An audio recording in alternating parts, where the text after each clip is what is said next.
गौर किया है कि कभी कभी किसी दोस्त की कोई प्रॉब्लम हम 2 मिनट में सुलझा देते हैं। किसी को करियर की सलाह देनी हो, रिलेशनशिप पर उसे राय देनी हो, तो हम एकदम सर्वज्ञ हो जाते हैं, हमें सब आ रहा होता है। लेकिन जब बात खुद की आती है, यही समस्याएं हमारी तरफ मुंह फेरती हैं, तो मन उलझ जाता है, दिमाग चुप हो जाता है, दिल अंदर से कहता है कि यार खुद को लेकर ही मैं सबसे ज़्यादा कंफ्यूज हूँ, दूसरों के लिए तो मैं बहुत बड़ा चाणक्य हूँ, है ना।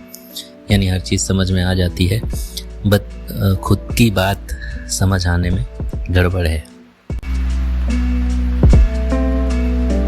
दूसरों को हम कितनी आसानी से ज्ञान दे देते ना कि यार उसे छोड़ दो, वो तुझे नहीं समझता, तुझे अभी इस फील्ड में जाना चाहिए, भाई तेरे अंदर बहुत टैलेंट है, तू ये ट्राई कर। पर जब खुद का नंबर आता है इन्हीं विषयों पे, तो हम कहते हैं कि मुझे समझ नहीं आ रहा है, अभी मैं कन्फ्यूज़न में हूँ, सब कर रहे हैं, मैं क्या करूँ। दूसरों से ज्ञान लेने के लिए ढूंढ रहे होते हैं कोई ना कोई। अब क्यों? क्योंकि खुद से सवाल करना, खुद को आईना दिखाना सबसे कठिन काम है इस धरती पे, खुद की काउंसलिंग करना। हम करते क्या हैं, जब भी हमें थोड़ा फ्री टाइम मिलता है, हम खुद से मिलने के बजाय, खुद की समस्याओं पे सोचने के बजाय फ़ोन में घुस जाते हैं। Netflix, Instagram reel, random chat, ये सब कुछ चलता है। बस खुद से बात ना हो, कहीं ना कहीं टरकाते रहते हैं। क्योंकि खुद से बात करने का मतलब है कि अपने डर से सामना करना, अपने गुस्से की वजह समझना, अपनी मक्कारी, अपना झूठ, अपना नकलीपन फेस करना। और ये काम कहीं से भी मज़ेदार तो है नहीं, ज़रूरी है, मज़ेदार नहीं है। क्योंकि जब तक आप खुद को नहीं जानते, आप हर बार भीड़ में रास्ता ढूंढते रहेंगे, हर बार दूसरों से पूछेंगे कि मैं क्या करूं, है ना। यहाँ खुद को समझने का मतलब है आप क्यों उस इंसान से बार बार जुड़ते हो जो आपको तोड़ देता है। आप क्यों बार बार उस काम से बचते हो जो आपको करना चाहिए, जो आपका काम है। आप क्यों अपने अंदर का पोटेंशियल जानते हुए भी उसको मार रहे हैं और एक्शन नहीं ले रहे हैं उस पर। जब आप अकेले होते हैं, आपको कोई नहीं देख रहा होता है, उस समय आप जो कर रहे हैं, आप जो सोच रहे हैं, जैसे महसूस कर रहे हैं, वो है आप असल में। वहीं से आपको काम करना है। वहीं जब आप गुस्से में होते हैं या कोई आपको रिजेक्ट करता है, कोई अपमानित करता है, तो जो रिएक्शन आता है वही आपकी ट्रेनिंग है। इससे इधर तो कुछ आप है नहीं। बाकी सब तो दुनिया को दिखावे के लिए हम लोग नाटक करते रहते हैं नकाब पहन के कि हमारा ये, हमारा वो, है ना। पहला स्टेप हो सकता है कि 10 मिनट खुद के साथ बैठिए रोज, बिस्तर पे, छत पे, बालकनी में, जहाँ भी शांति हो, कोई डिस्ट्रैक्शन नहीं, सिर्फ पूछो कि क्या मैं ठीक हूँ और सुनो कि मन क्या जवाब देता है।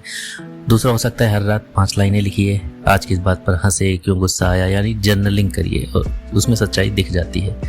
तीसरा है जब आप किसी बात पर चिढ़ जाएं या दुखी हो जाएं, तो उससे भागने के बजाय पूछिए कि यह क्यों हुआ, उसकी गहराई में जाइए, आपको जवाब वही मिल जाएगा। चौथा है कि खुद से कैसे बातें करते हैं उस पर ध्यान दीजिए। क्या आप खुद को हर वक्त नीचा दिखाते रहते हैं या थोड़ी बहुत प्यार समझदारी भी दिखाते हो खुद के साथ। पांचवा हो सकता है कि सप्ताह में 1 दिन फ़ोन का इस्तेमाल ना ही करें तो बेहतर। सिर्फ इसलिए ना करें ताकि शांति से दिमाग अपने बारे में भी सोच पाए, आपको कुछ सलाह तो दे पाए। दिमाग तो सबके पास है, लेकिन चलने का उसे मौका ही ना मिले तो।